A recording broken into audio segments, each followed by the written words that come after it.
Ustensiles, livres, cuisine tout équipée. Les Français adorent la gastronomie. Un juteux business de près de 3,5 milliards d'euros. Vous comprendrez pourquoi tous ces gourmands dépensent de plus en plus d'argent. Ça permet de faire de très bons repas, d'épater ses amis. Face à ces accros culinaires, les chefs étoilés comme Alain Sanderins font leur révolution. Ils mettent la grande cuisine à la portée de tous. Aujourd'hui, le prix de vente est crucial. C'est pas une fantaisie, vous voyez, c'est la réalité. Plus surprenant, vous découvrirez que certains grands chefs s'aventurent désormais dans la vente à emporter à prix cassé.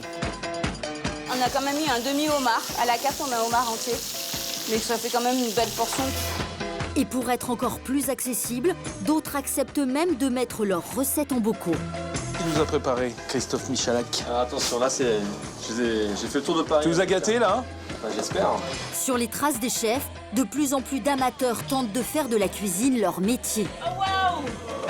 Ah ouais! Machine de guerre. Surfant sur la mode de la vente ambulante, venue des États-Unis, vous verrez comment ils installent leurs camions partout en France. Mais est-ce une bonne affaire? Petit sandwich, 6 €, s'il vous plaît. Enfin, si la cuisine est à la mode, c'est aussi grâce à la télévision. Nous avons retrouvé Xavier, un ancien finaliste de MasterChef. Suite à l'émission de TF1, il a ouvert son restaurant. Cette fois, il est seul derrière les fourneaux. Alors là, c'est le fameux tartare de dorade que j'ai fait pendant l'émission, que tout le monde avait craqué dessus. Enquête sur la cuisine, la nouvelle passion des Français. Preuve que les Français se passionnent pour la gastronomie, à Villepinte, en banlieue parisienne, la cuisine fait peau neuve. Ce salon est le plus grand d'Europe. Ici, les nouvelles stars, ce sont les ustensiles de cuisine. Les Français en sont fous. En 10 ans, le hall dédié aux arts de la table a doublé de volume. Robots ménagers, moules en tout genre, couteaux ou derniers gadgets culinaires à la mode, il y en a pour tous les goûts. Donc ça, c'est le petit côté ludique. Donc on a fait une boîte un peu sympa. L'ustensile a toute sa place parce que aujourd'hui, les gens reviennent à des valeurs, la cuisine à la maison, le partage. On cuisine en famille, avec les enfants, on reçoit à la maison, on a envie de préparer des choses sympathiques. Si l'endroit est réservé aux professionnels, il permet de humer les nouvelles tendances. Après les ustensiles pratiques, c'est maintenant l'heure de l'esthétique. Car montrer que l'on fait la cuisine est devenu un must. C'est un 3 en 1. Ici, vous pouvez cuire en version complètement fermée. Vous pouvez donc vous servir de ce produit-là comme d'une passoire et vous pouvez directement l'amener à table. Aujourd'hui, on ne conçoit pas de séparer le côté pratique du côté design et on a envie de nouvelles couleurs en fonction des tendances du moment. Le mot d'ordre, c'est le plaisir, l'esthétique, pour tout. Mais la cuisine a beau passionner les Français, elle n'échappe pas aux contraintes de la vie moderne. Les nouveaux ustensiles doivent faire gagner du temps. Cette papillote est une championne du chrono. Sur cette julienne de légumes, on va venir poser notre blanc de volaille. On a juste à déposer le couvercle, on ne rajoute rien, pas de matière grasse, pas de bouillon. Cuisson au micro-ondes à peu près 2 minutes 30. Voilà, on a notre volaille qui est très très moelleuse. Voilà, elle n'est absolument pas sèche. C'est bon, mais c'est chaud. Toujours plus rapide, voici comment cuire des œufs cocottes en 1 minute. À partir du moment où j'ai mis tous les ingrédients dedans, j'ai à le mettre dans le micro-ondes.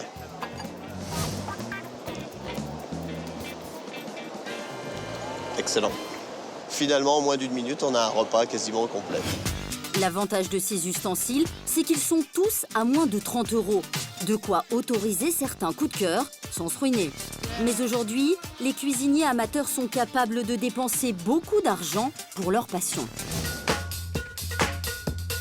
Depuis que la gastronomie est à la mode, la cuisine est devenue le symbole de la convivialité et de l'art de vivre dans la maison. En Bretagne, Tiffaine et Patrick ont même choisi d'en faire l'une des priorités de leur nouvelle villa. Donc déjà, dans la première partie, on en a 18. Comme 94% des Français, le couple rêve d'une pièce à vivre. Mais pas seulement. La cuisine est pour eux synonyme de vie de famille. On a vraiment privilégié ce coin-là par rapport à la construction, la cuisine et après la salle, parce qu'on y passe du temps pour le petit déjeuner. C'est les premiers rendez-vous en famille le matin. Donc on voulait vraiment une pièce agréable et conviviale avant tout. Tous les deux ont opté pour une cuisine toute équipée. Et ça tombe bien, ils ont face à eux des vendeurs prêts à tout pour leur en mettre plein les yeux. Depuis quelques années, les grandes enseignes de meubles et d'électroménager se sont emparées du marché. Du rétro à l'ultra-design, du laqué blanc au total bois, il y en a pour tous les styles et tous les goûts. Pour Véronique, la responsable des ventes de cette marque populaire, il faut se sentir bien dans sa cuisine. La cuisine doit être belle, mais surtout fonctionnelle. Là, ensuite, vous voyez, c'est une cuisine qu'on appelle sans poignée. Votre cuisine est réellement épurée et vous avez ce qu'on appelle, dans le langage technique, un profil qui permet vraiment de garder cette ligne épurée. Fini la cuisine où on ne faisait que manger. Aujourd'hui, la pièce s'ouvre sur le reste de la maison. Et pour être encore plus convivial, la majorité propose un îlot central, le Nec Plus Ultra.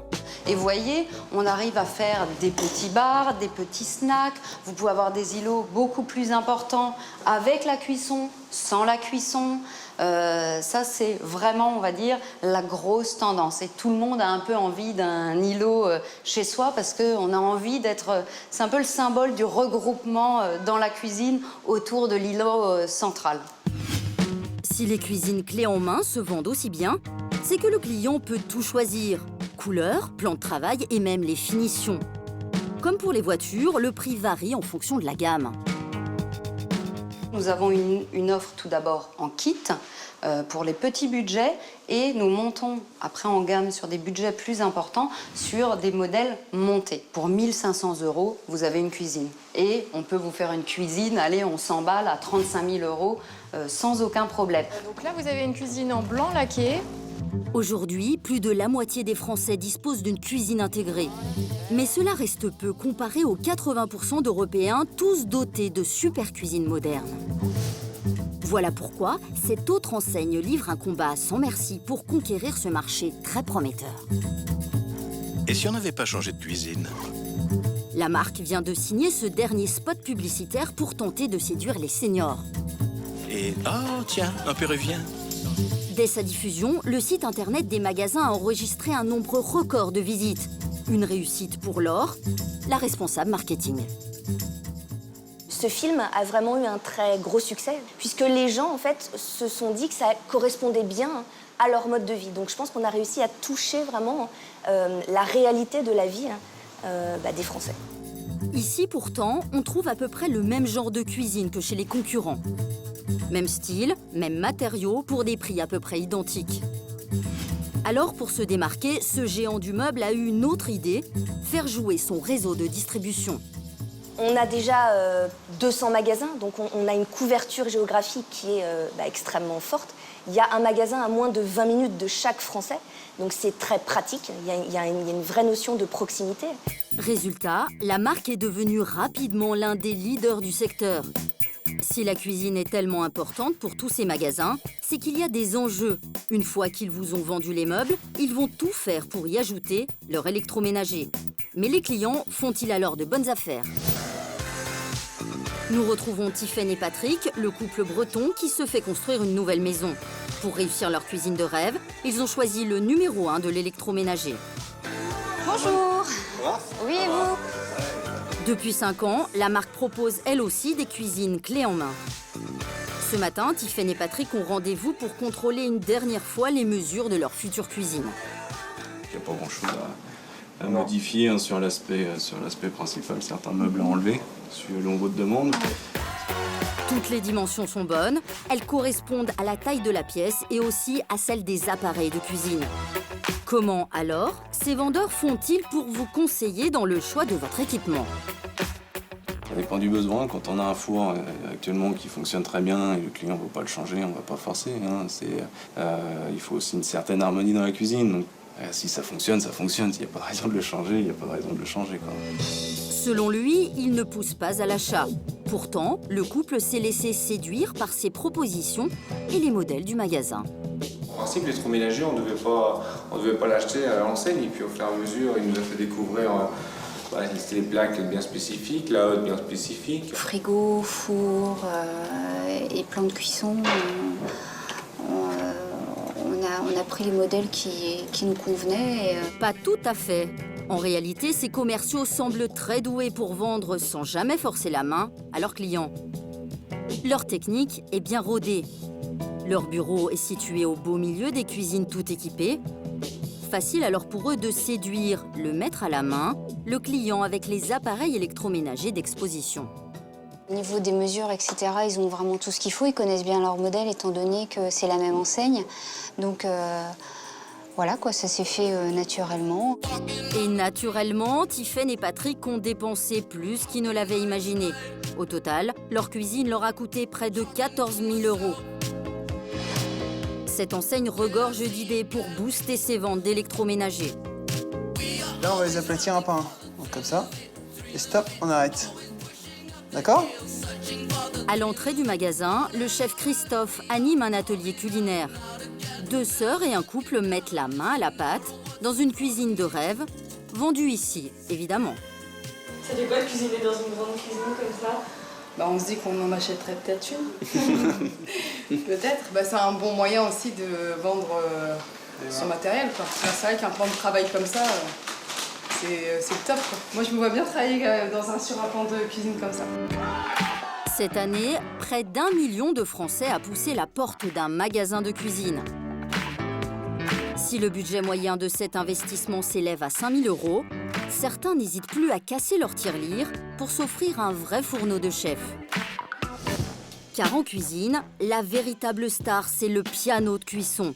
Inventé en 1830, cette grande cuisinière multifonction n'a jamais été autant à la mode. Pourtant, au départ, à cause de son prix, le piano était réservé à une élite. Depuis 1908, cette entreprise familiale installée dans un quartier chic de Paris conçoit ses cuisinières haute couture. Et ne vous fiez pas à leur aspect rétro, ces fourneaux permettent de tout cuisiner. Pour Nicolas, c'est ce qui explique leur succès. On va pouvoir avoir des modules gaz, des modules électriques, des plaques coup de feu, des brûleurs, des teppanyaki. On va pouvoir aussi avoir des plaques à induction, on va pouvoir aussi avoir des modules wok. L'autre avantage, c'est qu'ici, les brûleurs comme les fours sont 3 fois plus puissants que n'importe quelle cuisinière traditionnelle. Et parfois, avec une technique imaginée il y a plus d'1 siècle. Le four dispose effectivement sur sa partie haute d'une forme de voûte qui va lui permettre donc naturellement une circulation de l'air à l'intérieur par convection naturelle, ce qui va procurer aux aliments une cuisson beaucoup plus savoureuse, beaucoup plus moelleuse.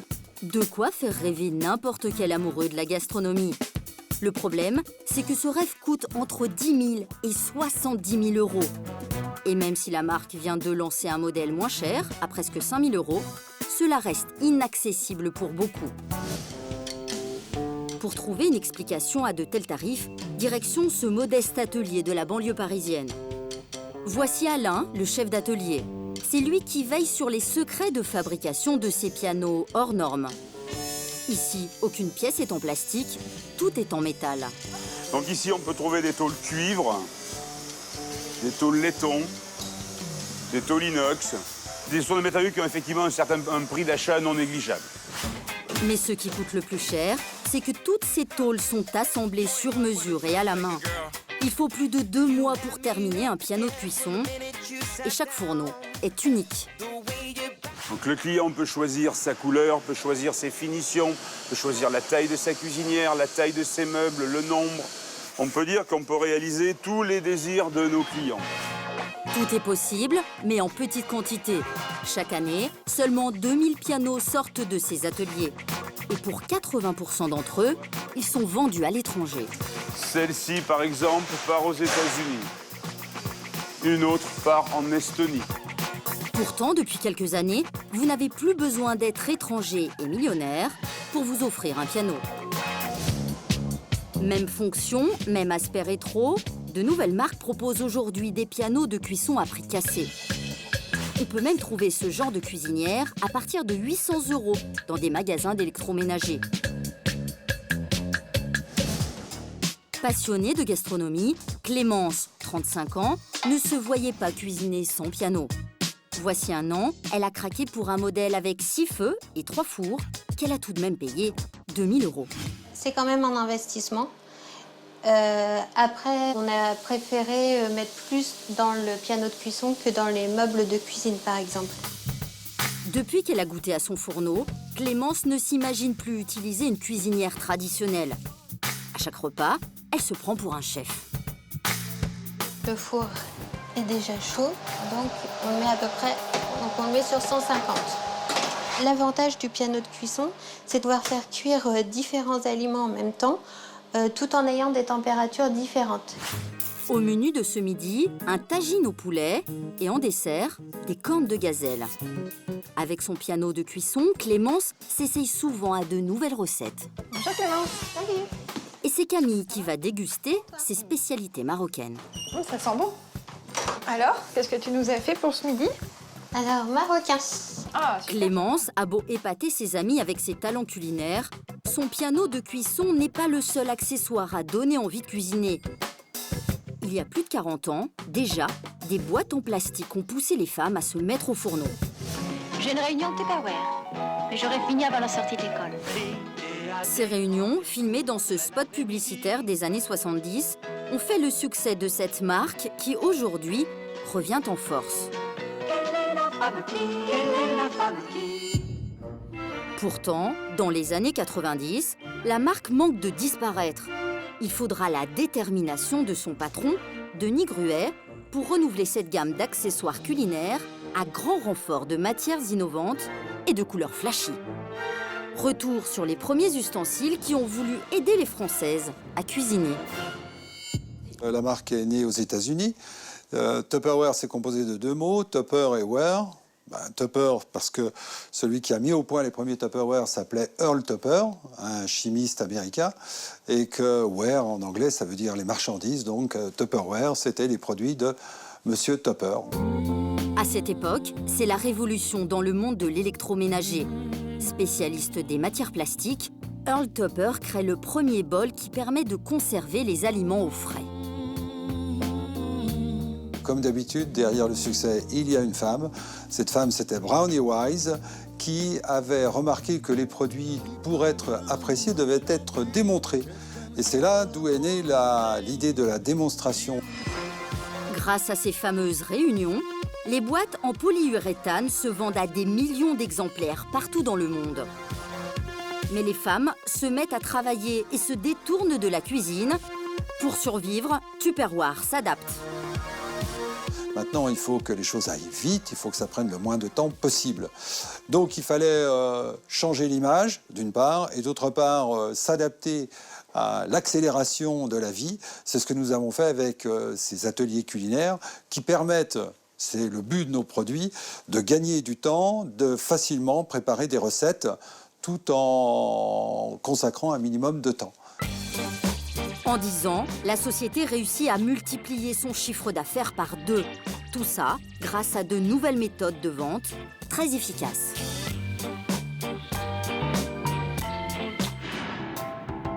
Nous sommes à Lorient, en Bretagne. À 22 ans, Caroline est vendeuse et prépare sa prochaine réunion à domicile.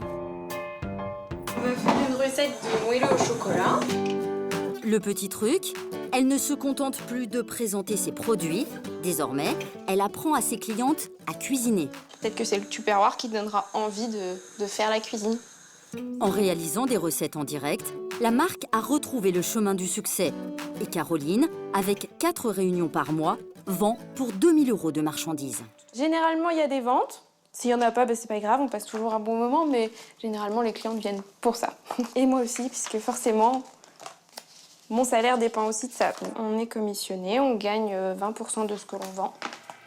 Cet après-midi, la jeune femme a rendez-vous chez une fidèle cliente de la marque. Bonjour Corinne. Corinne a 48 ans et comme beaucoup d'habitués, elle préfère ce nouveau genre de réunion.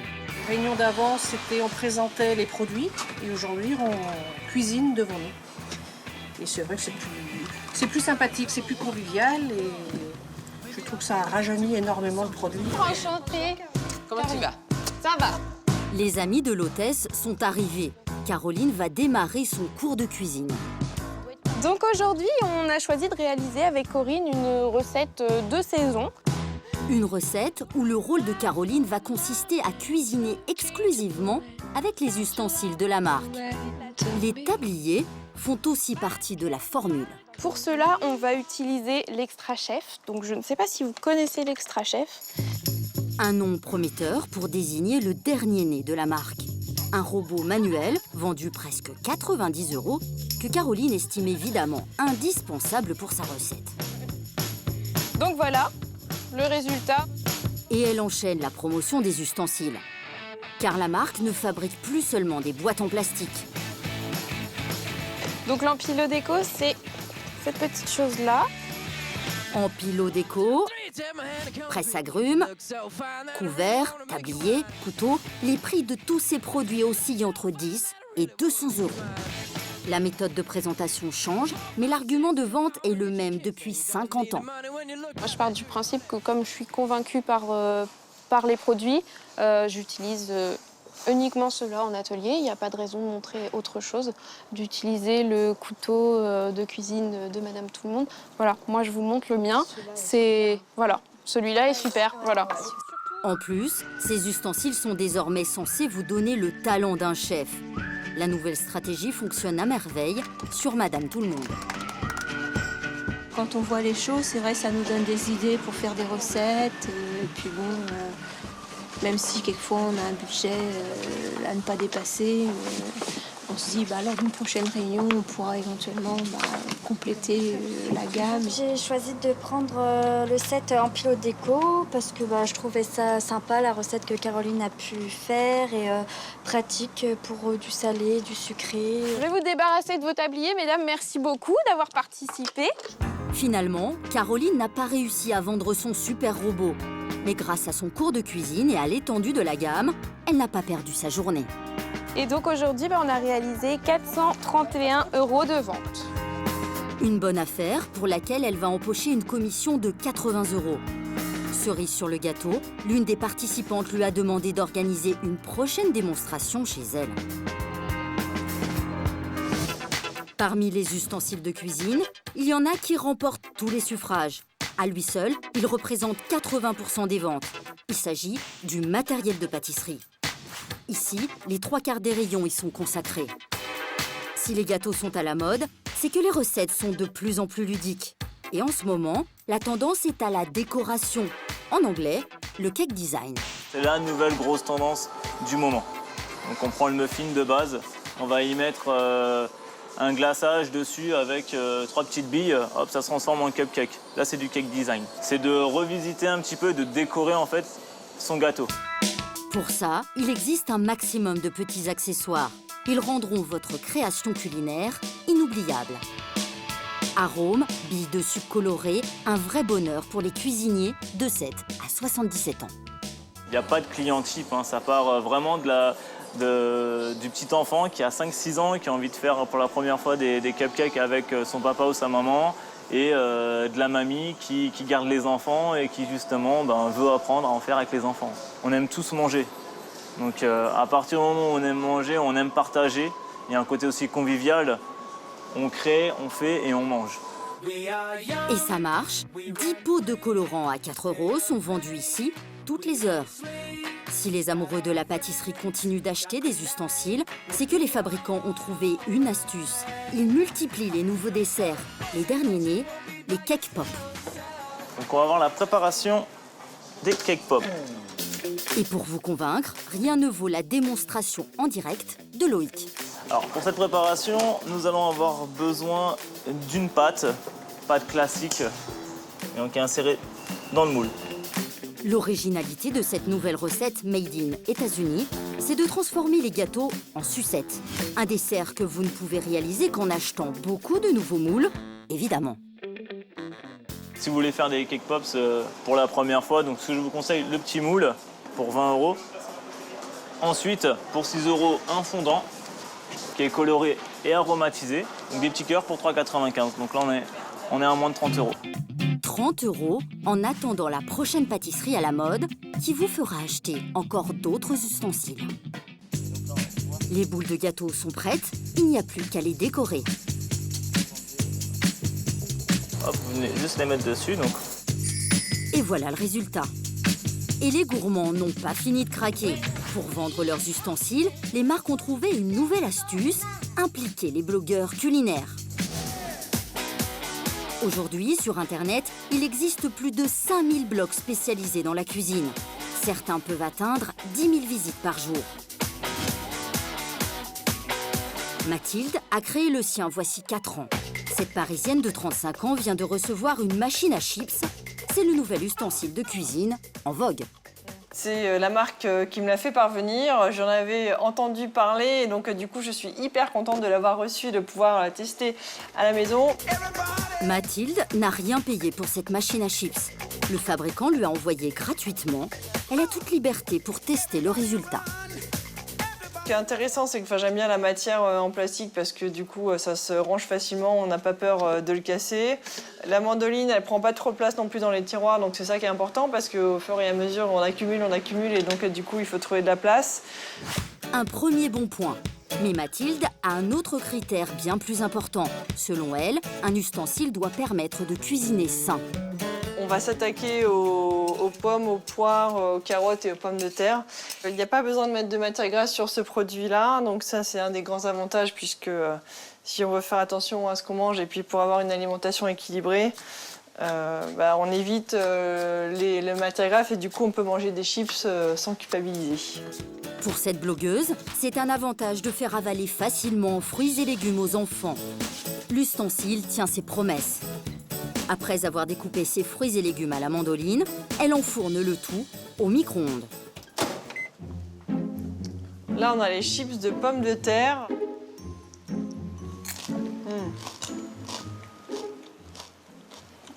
C'est très croustillant. On sent vraiment l'aspect de la chips. Visiblement, elle est séduite. Comme toujours, Mathilde testera cette nouveauté auprès de ses amis avant de le promouvoir sur son blog. La machine à chips pourrait bien être le succès de la saison.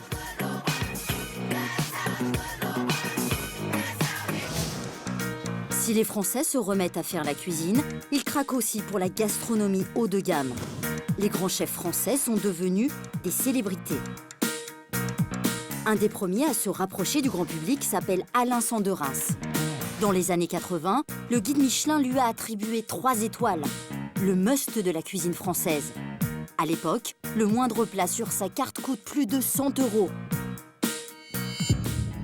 Mais le chef a l'âme d'un rebelle. En 2006, il fait sa révolution, il rend ses étoiles et casse les prix. Alors quand je suis rentré au métier, on faisait notre boulot, les recettes qu'on voulait, les vins qu'on voulait, et tout ça, vous voyez. Le prix n'avait pas d'importance, le prix de vente n'avait pas d'importance. Aujourd'hui, le prix de vente est crucial. Il faut se mettre ça dans la tête, c'est pas une fantaisie, vous voyez, c'est la réalité. À 73 ans, Alain Sanderins n'est plus derrière les fourneaux. Aujourd'hui, le chef, c'est Jérôme Bantel. Oui, mais on préfère quand même le saumon snacké. D'accord.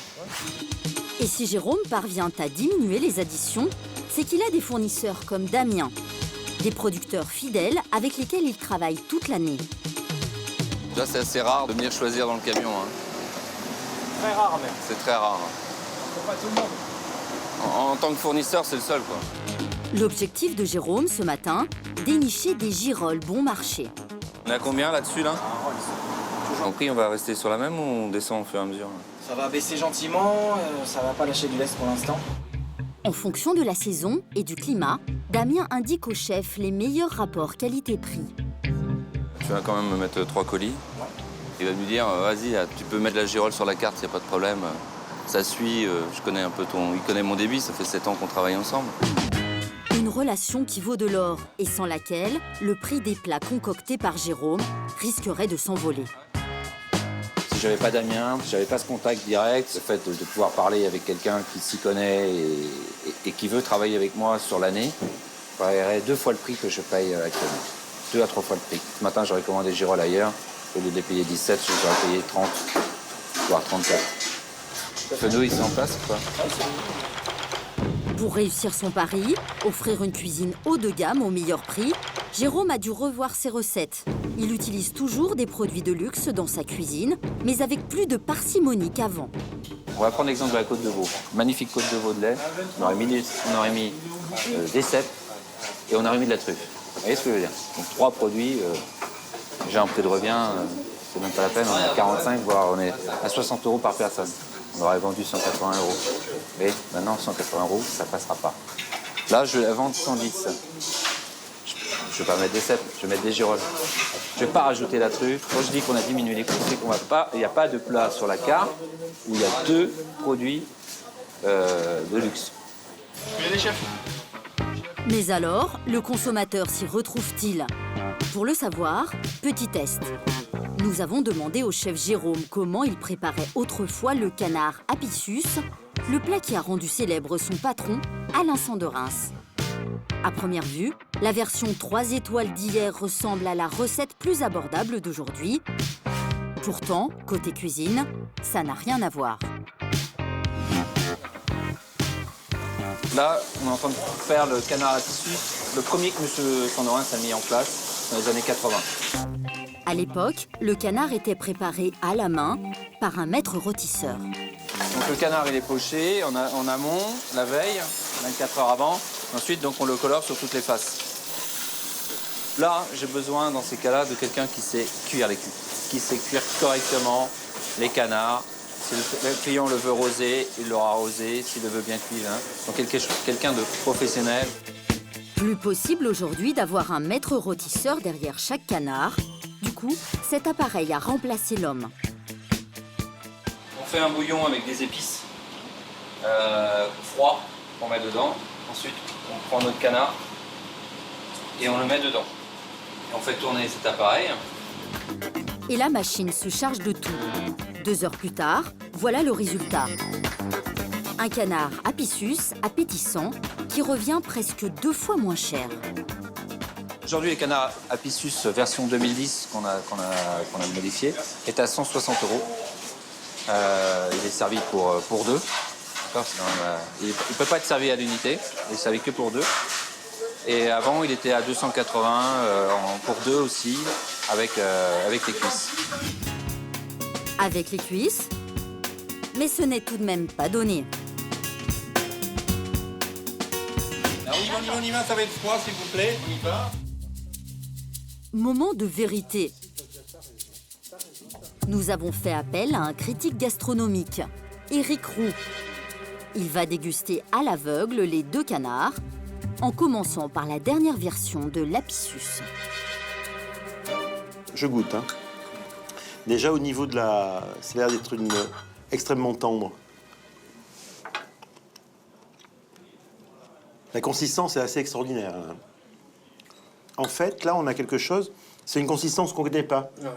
C'est-à-dire que c'est pas saignant, tout en étant toujours assez cru, et quand même avec une notion de cuit. C'est ça qui est compliqué. Cette version plus abordable ravit les papilles du gastronome professionnel. Cela semble rassurer Alain Sanderens. Pourtant, quand Éric Roux s'attaque à la version étoilée... C'est extraordinaire, ça. Là, on sent quelque chose qui a été rôti, qui a été travaillé, où il y a la main du cuisinier avec une science complexe qui est je poche, je parfume, je cuis, je juge. Vous savez, il y a un geste qui est extraordinaire chez les cuisiniers, c'est quand ils touchent la matière. Quand ils font quelque chose, un cuisinier, il compte pas le temps, il touche le plat. Là, on sent qu'il a touché le plat. Sans le savoir, simplement au goût, Éric a reconnu le plat cuit par le rôtisseur. Et cela, Alain Sanderens ne l'avait pas prévu. L'ancienne est peut-être mieux que le nouveau. Pour diminuer les additions, Alain Sanderens a pris le risque de bousculer tous les codes des restaurants de luxe. Et vous allez voir comment, côté salle, il a aussi réduit les dépenses. Evantia est l'épouse d'Alain Sanderens. voyez, une serviette de travers. C'est pas grand-chose, mais c'est moins bien. Aujourd'hui, elle est à la retraite, mais elle a supervisé tous ces changements. Les tables, qui avant étaient des tables classiques nappées. Là, il n'y a plus de nappage du tout. Par contre, on a fait faire des tables en corian. Une matière transparente qui a permis d'illuminer les tables. Résultat, plus de fleurs ni de nappes et plus de 2000 € économisés par semaine. Il n'y a pas que la déco qui a été épurée, le personnel a lui aussi diminué. Il y avait 5 sommeliers, par exemple, alors que maintenant, il n'y en a plus que 2,5. Ces transformations ont permis de ramener les additions de 300 à 150 €. Mais cela a surtout permis au restaurant de s'ouvrir à une nouvelle clientèle. En nous alignant au prix que nous pratiquons maintenant, on a des clients qui passaient devant et qui aiment la nourriture, qui n'étaient jamais venus parce qu'il fallait une cravate et une veste. Et c'est pas leur truc. Et depuis qu'on n'exige plus ça, eh ben, ils viennent régulièrement et plusieurs fois par semaine parfois. La stratégie d'Alain Sanderin a payé. L'établissement est même plus rentable qu'à l'époque de ses 3 étoiles. Mais aujourd'hui, les chefs étoilés ne se contentent plus uniquement de baisser leurs tarifs. Certains rivalisent d'imagination et se lancent même dans la vente à emporter. Comme ici, à Pont de l'Isère, un restaurant 1 étoile installé au bord de la Nationale 7. Le décor, la carte du chef Michel Chabran et ses prix n'ont pas dissuadé ce jeune homme qui semble revenir de la plage de passer commande. C'est la première fois même que je rentre ici, donc je suis un petit peu impressionné et donc voilà, je vais voir. S'il a osé passer la porte de ce grand restaurant, ce n'est pas pour y déjeuner, mais pour acheter des plats à emporter. C'est l'idée inédite du chef qui veut inciter les non-initiés à découvrir sa cuisine. Donc c'est 2 lottes, 2 lottes, un homard et une épaule. Tout se prépare ici, dans la cuisine du restaurant gastronomique, sous la houlette de Sandrine. Allez, on dresse là. Tout en train de dresser là-bas les entrées.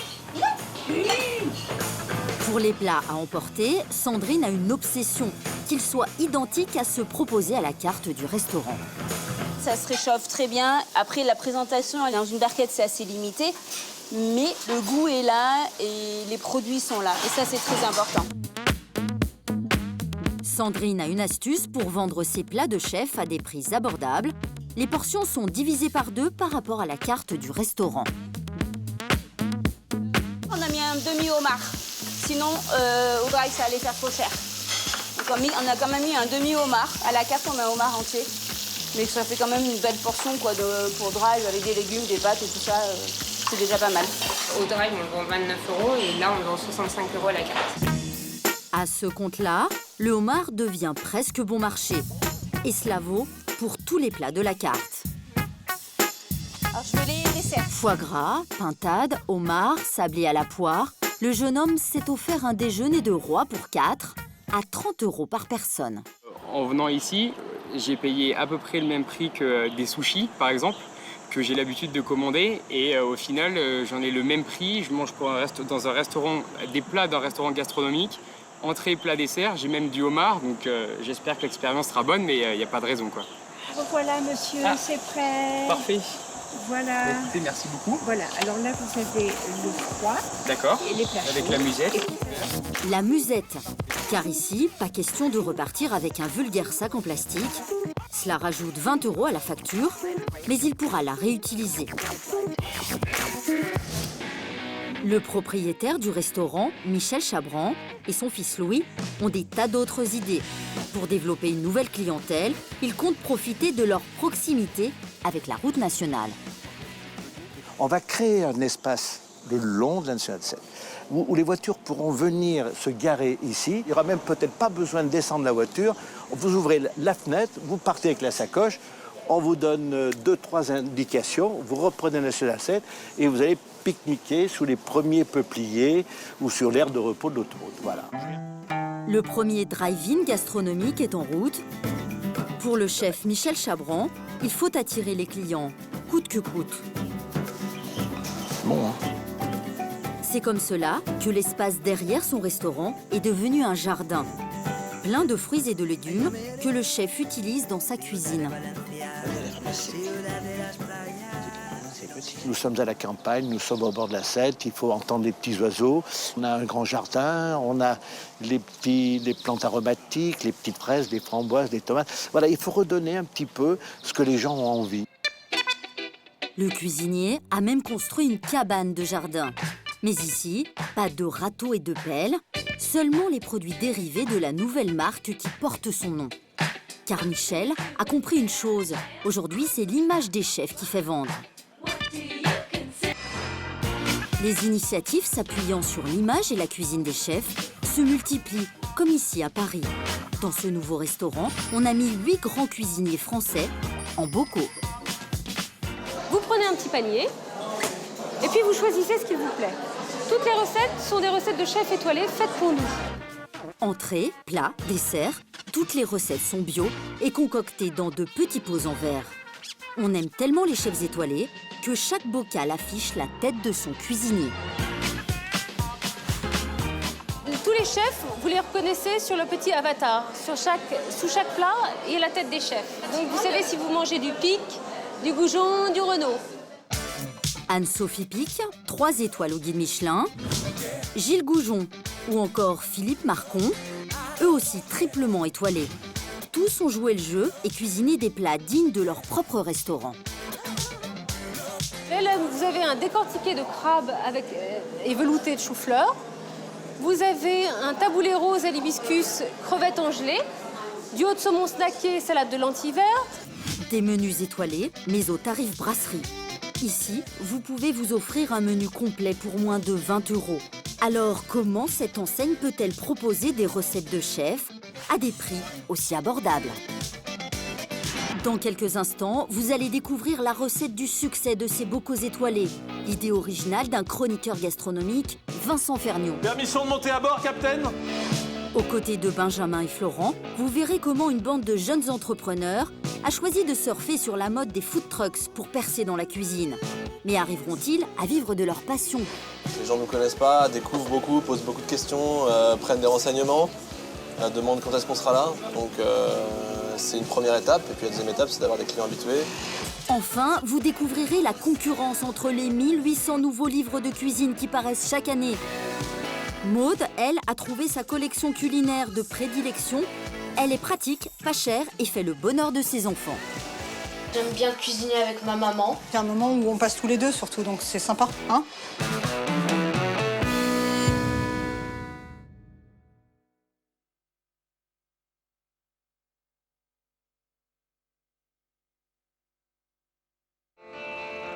Nous sommes à Montreuil, en région parisienne. Voici où se cachent les secrets de fabrication des nouveaux menus étoilés mis en bocaux. Et celui qui est à l'origine de tout, c'est lui. Permission de monter à bord, Capitaine? Oui. Chroniqueur gastronomique à la télévision et à la radio, Vincent Ferniaud est l'ami des chefs. C'est grâce à leur confiance qu'il s'est lancé dans cette aventure, voici 2 ans. Hein, chez nous, on n'achète pas des préparations toutes faites. Tout est cuisiné ici, tout est préparé ici. Le secret de Vincent, c'est ça. Une dizaine de commis et de cuisiniers qui reproduisent chaque jour les recettes des chefs. Voilà comment on réussit à déguster des plats étoilés sans en payer le prix. En revanche, Vincent n'a pas le droit à l'erreur. Quand on travaille avec des chefs aussi étoilés que les nôtres, on est obligé d'être extrêmement strict sur le process, sur la recette. Elles sont difficiles à mettre au point, surtout pour faire des grandes quantités. Donc on ne peut pas jouer sur les quantités, on ne peut pas saler à vue. On demande à nos cuisiniers et à nos pâtissiers de respecter vraiment à la lettre les fiches techniques. Alors là, on rentre dans le sein des saints. Le point chaud, la cuisine. Autre astuce, le journaliste demande à ses chefs de ne cuisiner que des produits de saison. Cela permet de renouveler régulièrement la carte, mais aussi de baisser le coût de fabrication des bocaux. Ils savent qu'ils doivent rendre des recettes 3 mois avant la saison. C'est le temps du développement, de refaire les recettes et de commander les produits, de calculer les coûts de production. Pour Vincent, toute la difficulté est alors de convaincre ses chefs d'élaborer de la grande cuisine sans utiliser de produits haut de gamme. Mais pour ça aussi, il a trouvé une parade. Je leur ai envoyé ce que j'appelle la charte de cuisine. La charte de cuisine, c'est un peu les tables de la loi des bocaux. Et dedans, il est rappelé qu'il y a un coût matière à respecter pour les entrées, pour les plats, pour les desserts, et à ne pas dépasser. Ceux qui sont les plus sérieux le font. Gilles Goujon, par exemple, qui est vraiment un chef MOF, 3 étoiles, il a du mal avec les goûts. Parfois, il m'envoie des produits, je lui dis, mais Gilles, jamais ça passera, tu me mets du turbo. Il dit, ouais, bon, on va le faire avec un poisson moins cher, avec du merlan. Mais donc, selon les chefs et leur personnalité, le dialogue est extrêmement différent. Une chaîne néanmoins bien rodée. Tous les jours, les 3 restaurants parisiens de Vincent reçoivent 2500 nouveaux bocaux. Parmi eux, ce sont les desserts qui remportent le plus de succès. Là, c'est un peu un royaume dans l'Empire, un endroit à part, la pâtisserie. Pour ce royaume, Vincent a notamment sollicité le champion du monde 2005 de pâtisserie, Christophe Michalak, l'un des chefs les plus médiatisés du moment. Une recette de ce roi des gâteaux, c'est l'assurance de plaire. Mimi, il y a Christophe qui nous rend visite. Comment ça va, Mimi? Ça va bien? Bon, je suis ravi de vous revoir, là. Alors, tenez, qu'est-ce qu'il nous a préparé, Christophe Michalak? Alors, attention, là, j'ai fait le tour de Paris. Tu nous as gâtés, là? Aujourd'hui, Christophe Michalak vient justement proposer à Vincent et à Mimi un nouveau dessert pour la carte de l'automne. On est en pleine saison de la poire. Ouais. J'ai travaillé des cubes de poire émincés, une poire William, bio bien évidemment, légèrement citronnée, un peu de citron jaune. J'ai lié le tout, j'ai versé ça dans mon bocal. Et en fait, le sirop d'érable, lorsqu'il est réduit, il a un goût entre le caramel, le café et la réglisse. Ah mais moi j'adore. Hein. Ouais, j'aime bien ça. Tu sais toujours qu'on essaie d'adapter à nos contraintes à nous, en bocaux. Ouais. Mais c'est pas grand-chose. C'est ça que tu vas me dire, c'est le sirop qui est trop liquide, hein, c'est ça? Bah, oui. La recette du chef Michalak plaît à Vincent, mais impossible de la mettre en bocal. Ensemble, les 2 hommes réfléchissent à comment l'adapter. Moi j'aimerais bien qu'on ait une strate bien nette. Tu vois? Alors, on pourrait, il faudrait que je retravaille la formule. Il faudrait que je gélifie légèrement, alors plutôt avec une texture à l'agar. Son idée, utiliser l'agar-agar, un gélifiant, pour épaissir et conditionner plus facilement le sirop d'érable. Mimi, je vais apporter le tout à l'ébullition rapidement. Christophe passe le flambeau à la chef pâtissière. C'est à elle maintenant de réaliser la recette. Et voilà le résultat. Ne reste plus qu'à goûter. J'adore. Et pour moi, c'est vraiment l'automne avant l'heure. Hein. Ben ouais. Poire et érable, bien joué. Vous avez pu refaire ça à votre façon? Oui, puis on va être quand même assez raisonnable, même si le sirop d'érable, c'est un produit assez cher, il n'y en a pas énormément. La poire, on va être en pleine saison. Pour moi, c'est un dessert top. Une gourmandise à la poire acceptée à l'unanimité. Sans doute le nouveau succès de la carte d'automne. Pour Christophe Michalak, ce serait une bonne nouvelle. Comme tous les chefs, il est rémunéré en fonction des ventes de ses bocaux. Mais pour l'instant, on ne gagne pas beaucoup de sous. Hein. On est même plutôt un peu dans le rouge. Vous payez même pas vos chefs? Si, on paye nos chefs. On paye nos chefs qui ont accepté de recevoir une sorte de royalty, en fait, hein, de redevance sur la vente des bocaux. Beaucoup, avec leur image et leur nom, auraient pu dire moi, il me faut un droit d'entrée, prendre un forfait, etc. Et ils ont tous joué le jeu de dire bah non, jouons le jeu des bocaux. Si ma recette se vend, alors j'en bénéficierai. Et nous, ça nous convient très bien comme ça. Depuis le lancement de ce concept, les 3 restaurants ne désemplissent pas. La grande cuisine à moins de 20 €, l'idée plaît aux Français, toujours à l'affût de nouveautés. C'est pas des choses qu'on a l'habitude de manger traditionnellement, quoi. Que ce soit, il y en a une d'entre nous qui a pris de la menthe avec des courgettes, avec voilà. Donc le mélange, il y avait une recette aussi avec un parmentier de veau, avec du confit de prune, voilà. C'est des associations qui interpellent parce qu'on n'a pas l'habitude. Enfin, moi j'aime bien les noms, par exemple. Bah, déjà le fait de profiter d'un soyeux de chocolat blanc, ça fait mieux que la brasserie avec mousse chocolat. Et une fois la découverte passée, on peut s'adonner à un petit jeu. Reconnaître le cuisinier, auteur du plat que l'on vient de déguster. Alors je ne connais pas le cuisinier, qui est Jean-Michel Laurin. Donc je chercherai sur internet. Et je regarderai dans quel restaurant il est. Cette notoriété grandissante des chefs, le succès de leur cuisine a eu une conséquence inévitable. Les Français n'ont jamais été aussi nombreux à se lancer dans le business de la cuisine.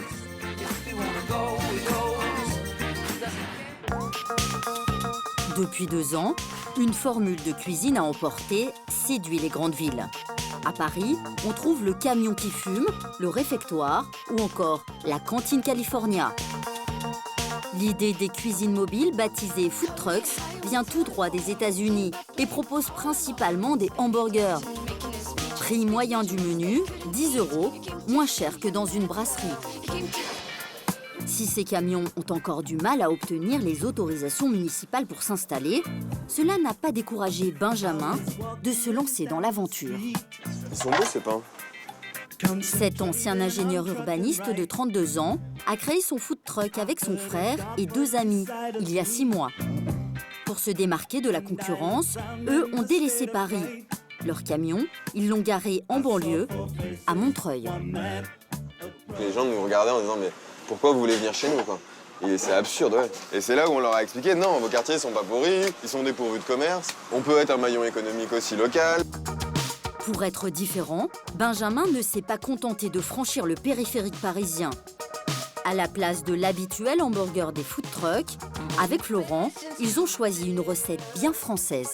Je prends un sandwich au poulet et je prends l'accompagnement chou rouge. D'accord. Au total, 4 types de sandwichs vendus 6 €. Florent, le seul cuisinier de la bande, a parié sur du sandwich, certes, mais du sandwich haut de gamme, 100% maison. Je vais commencer la recette avec de la mayo maison que j'ai fait ce matin. Je mets un peu de coriandre sur le dessus, quelques tranches d'avocat sur le dessous. Ben voilà, des produits frais, des bonnes recettes et un bon pain. On fait tous les sandwichs à la minute, donc s'il y a un ingrédient qui ne vous revient pas, on peut l'enlever. S'il y en a un autre qui vous plaît dans un autre sandwich, on vous le met. Même si les ingrédients sont de qualité, cela revient toujours moins cher qu'un hamburger. Et c'est comme cela que l'équipe espère rentrer dans ses frais. Au revoir. Sur un sandwich qui est à 6 €, 2,10 €, 2,20 € de matières premières, on rajoute au moins 20 centimes, je crois, de packaging global. À cela, il faut rajouter le personnel. La formule paraît rentable. Pourtant, Benjamin et ses associés doivent vendre beaucoup de sandwichs s'ils veulent vivre de leur nouvelle passion. Et ce midi, ce n'est pas le cas. On aimerait faire, aujourd'hui, 70 couverts. Je dois être à peu près à 30 couverts pour l'instant, donc c'est vrai qu'on est arrivé ici, ça fait 1 mois et demi, donc les gens ne nous connaissent pas, découvrent beaucoup, posent beaucoup de questions, prennent des renseignements, demandent quand est-ce qu'on sera là. Donc c'est une première étape, et puis la deuxième étape, c'est d'avoir des clients habitués. Aujourd'hui, les garçons perdent de l'argent. Mais l'équipe ne cède pas à la panique. Ils pourraient augmenter leur prix. Pour l'instant, ils s'y refusent. Un sandwich tout simple à 8 €, ça passerait pas. Enfin, ça passerait, hein, on pourrait le mettre, mais personne ne l'achèterait, quoi. Depuis le début, Benjamin fait tout pour gagner de l'argent avec la vente à emporter. En attendant que ce camion trouve sa clientèle, lui et sa bande se sont lancés un nouveau pari. Aujourd'hui, c'est un grand jour. Toute l'équipe attend le 2e camion qu'elle vient d'acheter. C'est quoi ce truc de ouf? Ça a l'air possible. Avez-vous? Ça a l'air fou. Mais non! Il est énorme! Au siège de l'entreprise, qui leur sert de garage, Florent le cuisinier et les autres sont fébriles. Jusqu'à présent, ils n'ont vu le camion que sur catalogue. Oh waouh! Voilà. Ah ouais! Machine de guerre. Une machine de guerre payée au prix fort, 75 000 €, alors que le premier food truck n'en avait coûté que 15 000. À l'époque, l'équipe avait pu mettre la main à la poche. Cette fois, il a fallu faire un prêt. Trop cool. Oh là là là là là là. Ah ouais, ça c'est de la cuisine. L'aménagement hyper performant leur donne un gros avantage. Ça permet de cuisiner plus vite. Le food truck devrait donc être rapidement rentable. Donc pas déçu alors? Ah non, agréablement surpris. On va pouvoir envoyer quelque chose en quantité, en qualité, ça va être bien. Pour se donner encore plus de chance, l'équipe a renoncé à la cuisine française. Avec ce nouveau camion, ils ne réaliseront que des recettes vietnamiennes. Il y a la mode asiatique qui effectivement est très présente dans la gastronomie française en ce moment. Et que c'est adaptable aussi au camion, à la manière de travailler dans un camion. Toute la cuisine n'est pas adaptable, on ne peut pas faire de la cuisine de restaurant assise, c'est de la cuisine de rue. Donc effectivement, l'Asie, pour la cuisine de rue, c'est le meilleur. Une cuisine tendance et surtout qui ne revient pas cher, car on peut tout préparer à l'avance. Mais toutes ces nouvelles idées suffiront-elles à l'équipe pour réussir son projet de restauration? Qui c'est qui veut venir faire des bobounes dimanche? Pour sa nouvelle formule, le food truck s'est installé dans un autre quartier populaire. Cette fois, c'est au pied d'immeubles de bureaux dans le 18e arrondissement de Paris. Une zone passante et gratuite. Une chose rare dans la capitale. T'as mis la marinade? Au menu de Flavien et Hélène, 2 recettes vietnamiennes. Des banh mi, sandwich vendu 6 € et des salades complètes appelées boboon à 8 €. Première bonne nouvelle, la cuisine asiatique semble attirer les gens du quartier. Non, le bac de menthe, il est où? Il était juste là, je crois. Il est là. Salade, épices, contrairement au sandwich, tout est prêt d'avance. C'est l'avantage des recettes asiatiques et un bon moyen d'en vendre plus. Les ingrédients sont aussi moins chers que les produits gourmets du terroir. Cette fois, tout est réuni pour que ça marche. Hélas, Hélène et Flavien ne maîtrisent pas encore bien leur nouveau camion. Il y a un problème avec le gaz. Un imprévu qui pourrait ruiner leur premier service, alors même que les clients commencent à faire la queue. Je peux pas cuire de viande pour le moment. Problème. Gros problème. Faut vite que je trouve la solution, effectivement. Sans quoi, le camion pourrait bien retourner au garage. Mais heureusement. La stratégie de l'équipe a payé. Les clients viennent des bureaux environnants et apprécient tous l'originalité de ce food truck asiatique. C'est la première fois que je vois qu'ils font des boules. Ouais, je connaissais pas. Et alors, t'en penses quoi? C'est sympa, hein. C'est frais, c'est bon. En général, les boubounes, donc je crois que c'est une bonne idée. Et puis dans ce quartier, en plus, où on n'a quasiment rien autour. C'est bon, c'est chaud, c'est rapide. Voilà, et c'est en bas du boulot. Et c'est surtout en bas du boulot, ouais. La nouveauté de la cuisine, l'emplacement, cette fois, la formule est bonne. Ah oui, ça marche très bien, on est content. On doit faire 30-40 couverts aujourd'hui. Donc pour des débuts, c'est très bien. En espérant faire 80 bientôt, voire 120.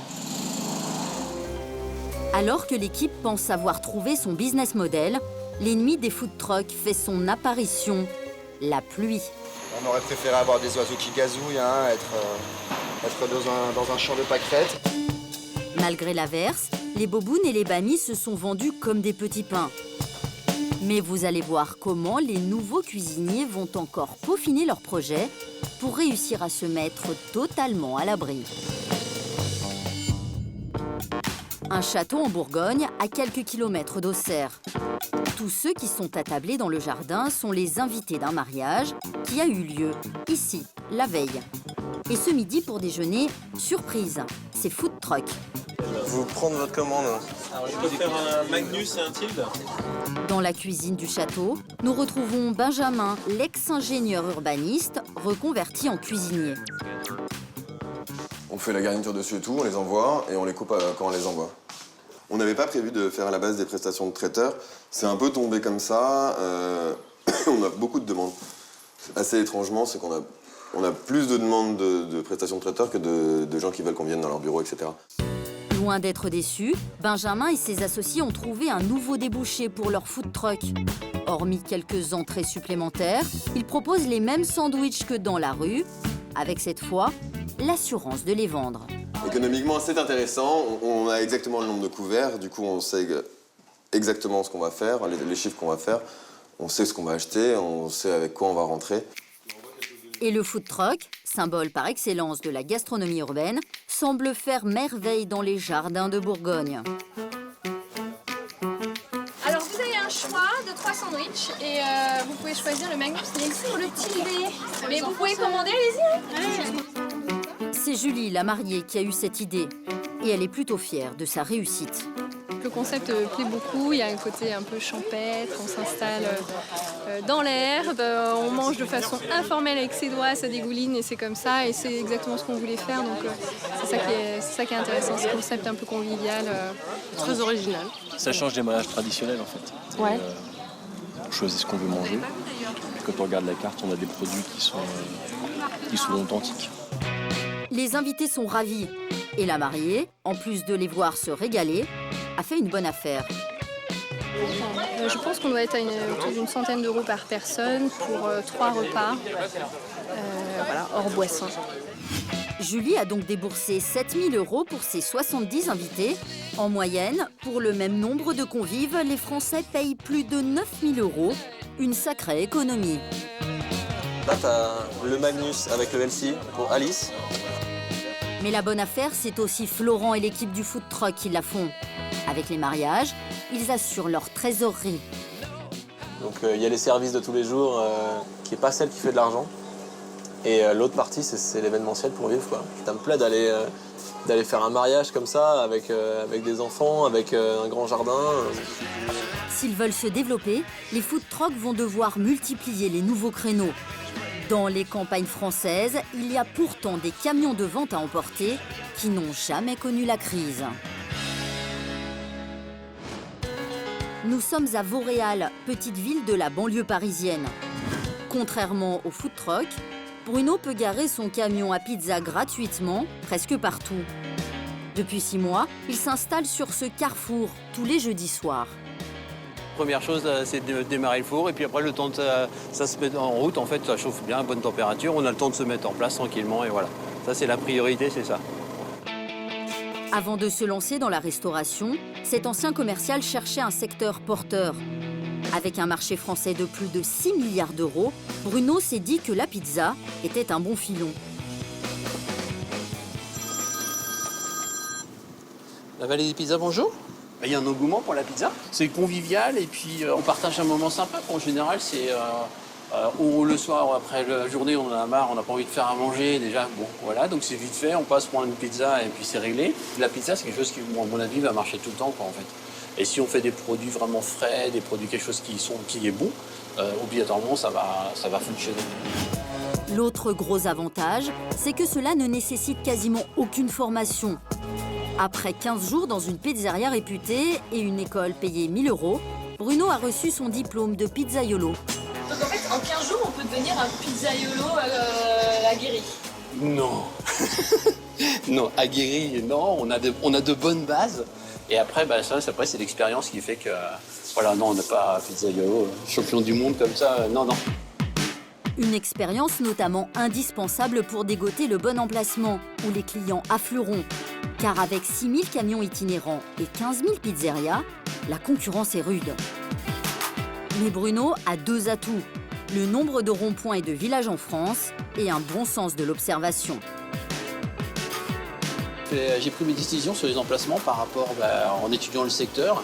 Là, c'est mon côté commercial où, là, ça sert à quelque chose, puisqu'on cherche un peu les endroits un petit peu isolés, les endroits où il y a il n'y a pas de service, en fait.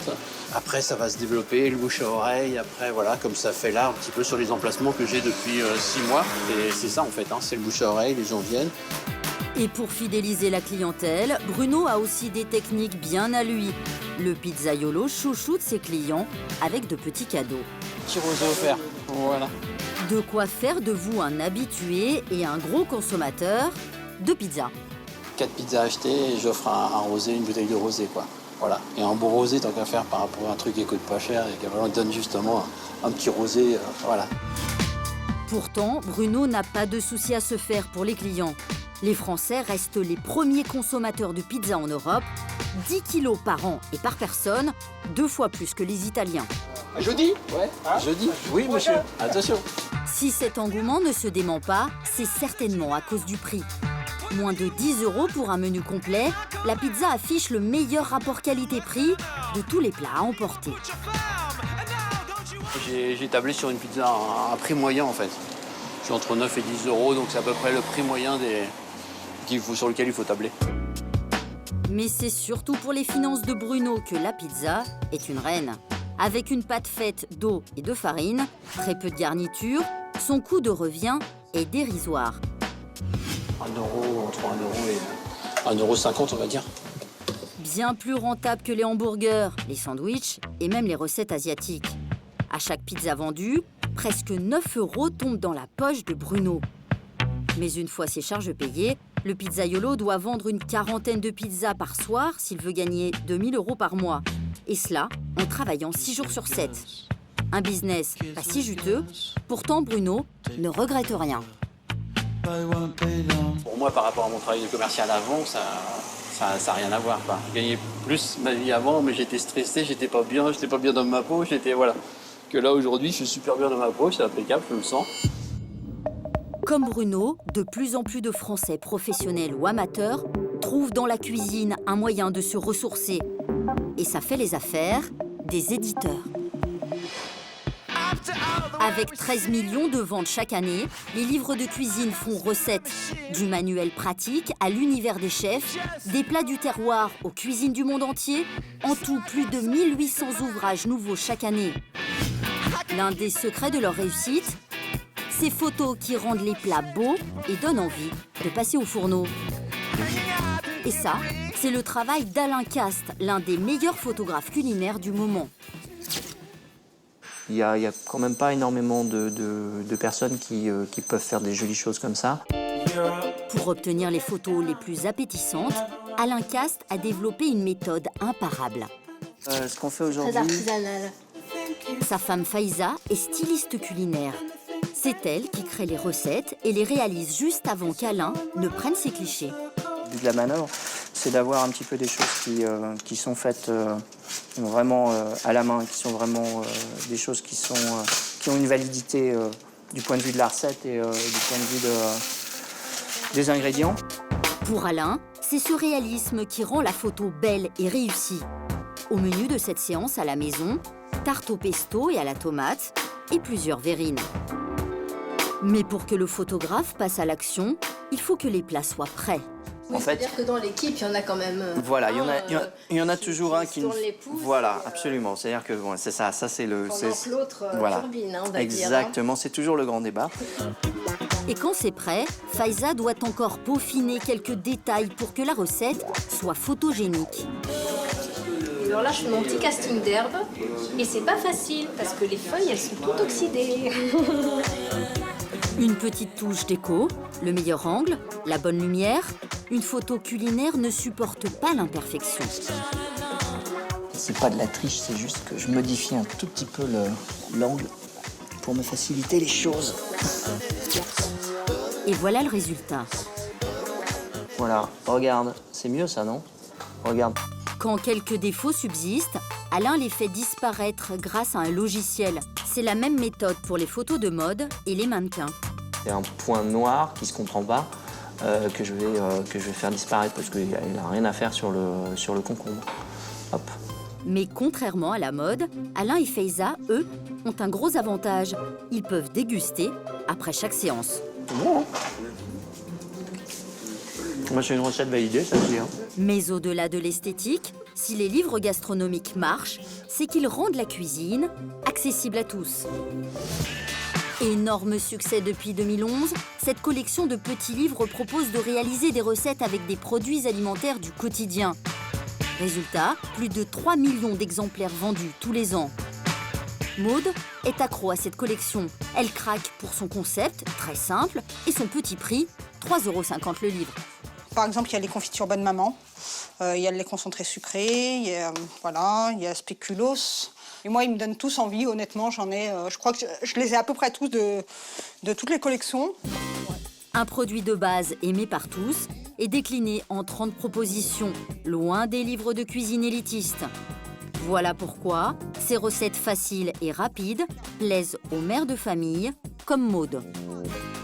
C'est très bien expliqué parce qu'il y a vraiment le temps de cuisson, le temps de préparation, le temps de cuisson et tout. Et en général, c'est pas très long et ça permet vraiment de cuisiner avec les enfants. Les mercredis, ça occupe. Par rapport à des grands livres de cuisine qui sont moins maniables pour les petits, je trouve qu'ils sont plus ludiques. Les photos donnent vraiment envie aux enfants. Giacomo, tu peux venir, s'il te plaît? Bon, on va cuisiner. On va choisir ce qu'il y a à cuisiner. Giacomo et Paolo, les 2 enfants de Maude, adorent se transformer en chef de cuisine.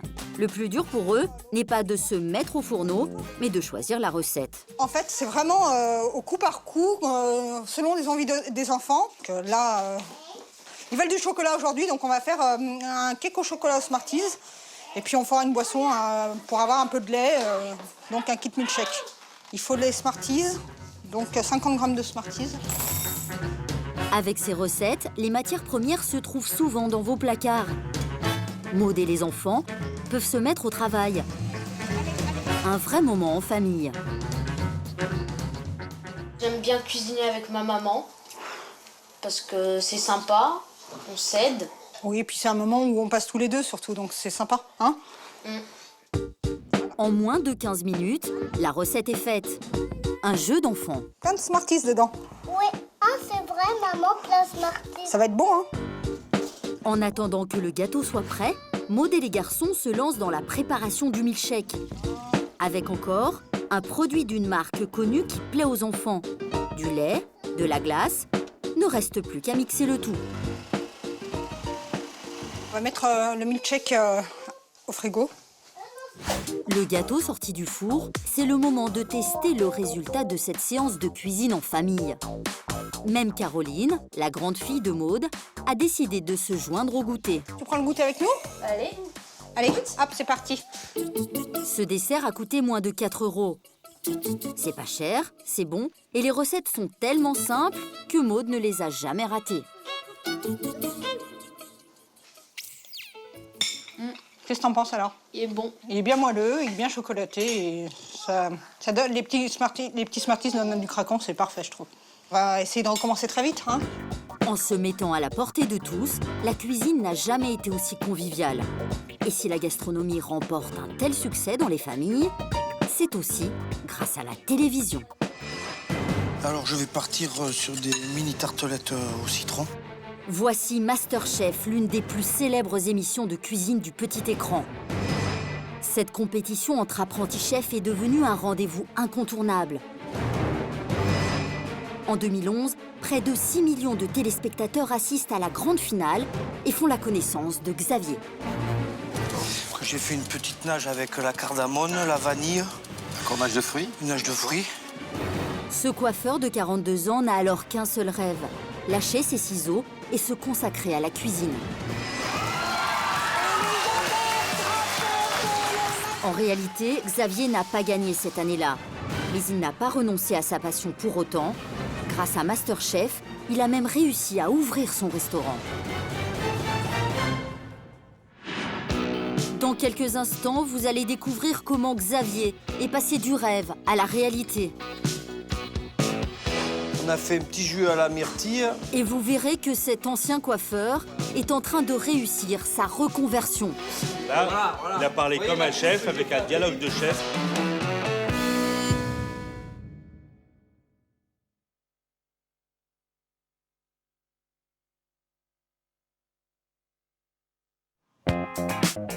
Un an après MasterChef, nous avons retrouvé le finaliste de l'émission à Saint-Jean-Cap-Ferrat. C'est dans cette jolie station balnéaire de la Côte d'Azur que Xavier exerce ses talents. On va attaquer les entrées, ouais. Vas-y, lance les entrées. Service! Malgré la médiatisation que lui a apportée la télévision, il est resté simple. J'ai pas envie qu'on se retrouve, comment dire, vraiment brigade de grande cuisine. Il faut qu'il y ait de la convivialité, un peu d'humour et de rigolade pour que les services se passent bien. Des fois, je gueule, ça arrive. Ça arrive. Surtout quand il est au milieu, celui-là. Là. Allez, oh, t'as fini? C'est un chef sympa ou pas? Attention à ce que tu dis, parce qu'autrement, je te paye pas. Non, il est super sympa, il aime bien rigoler. C'est un bon vivant. La même bonne humeur qui avait séduit le public et le jury de MasterChef. L'émission a été un vrai déclic pour développer ses talents culinaires. Je crée beaucoup plus de recettes qu'avant. Il fallait automatiquement que je prenne un livre. Maintenant, je prends des livres quand je fais vraiment quelque chose de spécial. Pour réussir, Xavier a décidé de mettre sur sa carte les plats de sa région. ceux qu'il aimait déjà préparer dans MasterChef. On a mis le pain bagna parce que c'est un plat typique de la Côte d'Azur. 95% de la carte, c'est du frais. Mais depuis la fin de l'émission, Xavier a aussi découvert la vraie vie d'un restaurateur. Il n'y a pas assez de gingembre là. Et il a dû apprendre comment trouver les meilleurs produits au meilleur prix. Service! 7 h du matin, Xavier vient faire son marché chez Laurent, son principal fournisseur. Pour que son restaurant soit rentable, le chef ne peut pas se laisser aller à toutes ses envies. Oh, les groseilles, 7 €? Oui, c'est ça aujourd'hui. Xavier est obligé de penser autant au goût de ses futurs plats qu'à leur coût de revient. Voilà, là, tu as un superbe produit, mais c'est pas avec des produits comme ça que tu vas pouvoir sortir des desserts à 5-6 €. Quand il a ouvert son restaurant, il ne voulait cuisiner que des produits haut de gamme. Xavier a vite compris qu'au prix où il vendait ses plats, il n'allait pas gagner sa vie.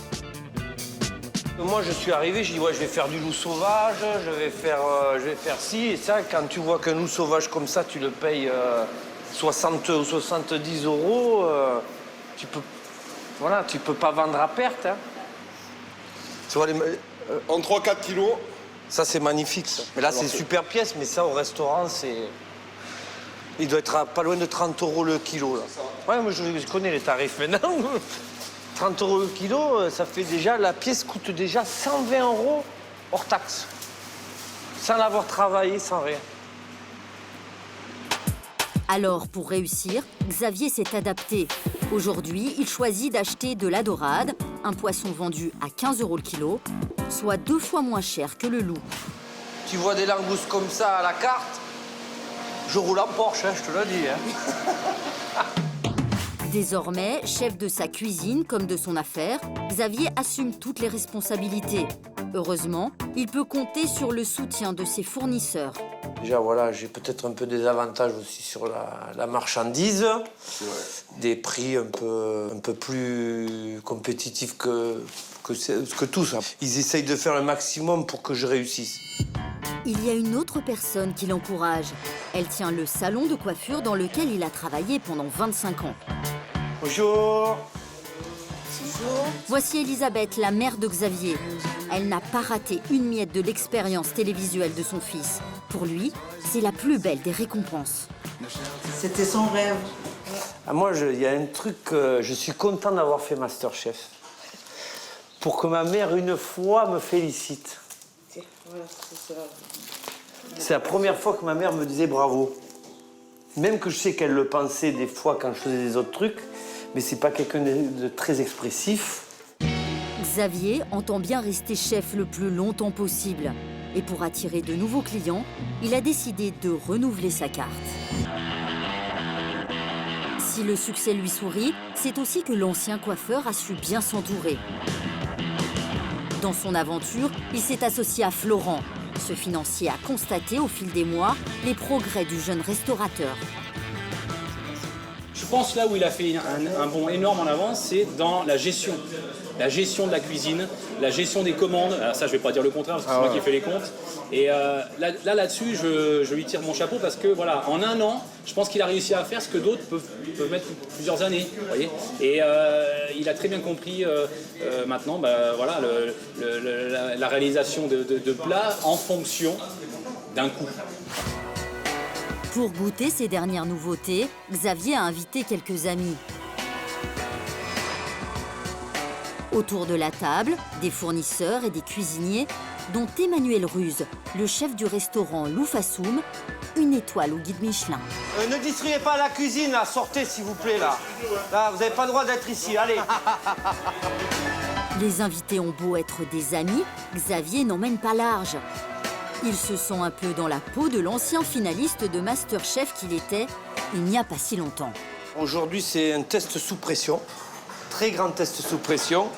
J'ai fait venir des chefs ou des personnes qui sont dans le monde de la cuisine pour goûter le maximum de plats de ma nouvelle carte pour qu'ils me disent Je pense que les petites erreurs ou ce que j'ai à retoucher pour être, entre guillemets, au top. Et s'il a remplacé le loup par de la dorade pour faire des économies, il a gardé ce qui a toujours fait son succès. Alors là, c'est le fameux tartare de dorade que j'ai fait pendant l'émission, que tout le monde avait craqué dessus. Un peu retouché, parce qu'après, voilà, tu vas vraiment essayer de chercher la pointe des goûts. Des dressages à la Xavier. Très, très simple. Droit au but, comme on dit. Voilà, comme une crème brûlée, après on le brûle dessus. On a fait un petit jus à la myrtille et du foie gras. Ça se tient bien. Voilà. C'est quoi Avant de la réussir, j'ai quand même refait 3 fois. Donc, si on comprend bien, c'est la nouvelle carte pour cet été. Voilà, c'est la nouvelle carte pour cet été.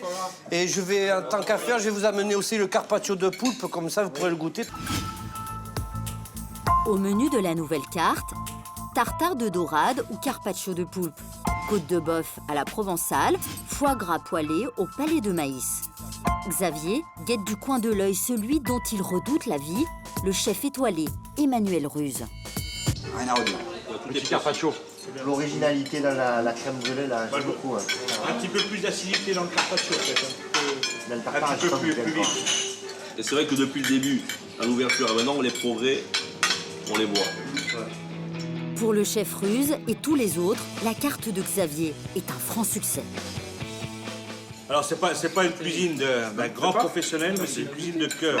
La générosité qu'il donne dans sa cuisine, c'est exceptionnel parce qu'on sent qu'elle est faite avec du cœur. Un vrai compliment de la part de ce chef, connu pour son franc-parler. Car quand Xavier s'est installé, les restaurateurs du coin ne l'ont pas tous accueilli à bras ouverts. Il ne savait pas dans quel milieu il arrivait, parce qu'il est arrivé en finale de cette émission de télévision, mais ce métier, il l'aimait beaucoup parce qu'il était passionné par ce métier, mais il ne savait pas le pratiquer vraiment comme nous on le pratique. Et puis on a discuté tous les deux, et j'ai dit ce que je pensais, il a dit ce qu'il pensait, on a été francs l'un et l'autre. On s'est rentré dedans d'entrée. C'est la fin du repas, la pression est retombée. Xavier se laisse aller et livre quelques-uns de ses secrets. Hop, tu retournes de l'autre côté parce qu'il reste encore la matière un peu. Ouais. Ça fait que tout le gras, il est devenu craquant, ça fait une pellicule croustillante. Tu remets 2 minutes de l'autre côté. Tire, je me pose au-dessus du four à tirer. Là, il a parlé comme un chef, avec un dialogue de chef. Et comme... C'est un chef. Voilà, c'est un chef. Depuis la mise en place de sa nouvelle carte, Xavier n'a reçu que des retours positifs de ses clients. Il va même être répertorié prochainement dans un célèbre guide gastronomique. À l'amitié! Aujourd'hui, les Français revendiquent autant l'envie de bien manger que de cuisiner eux-mêmes. Avec plus de 30 milliards de chiffre d'affaires, le marché de la cuisine est en pleine forme et vu le nombre grandissant de gastronomes, ce n'est pas prêt de s'arrêter.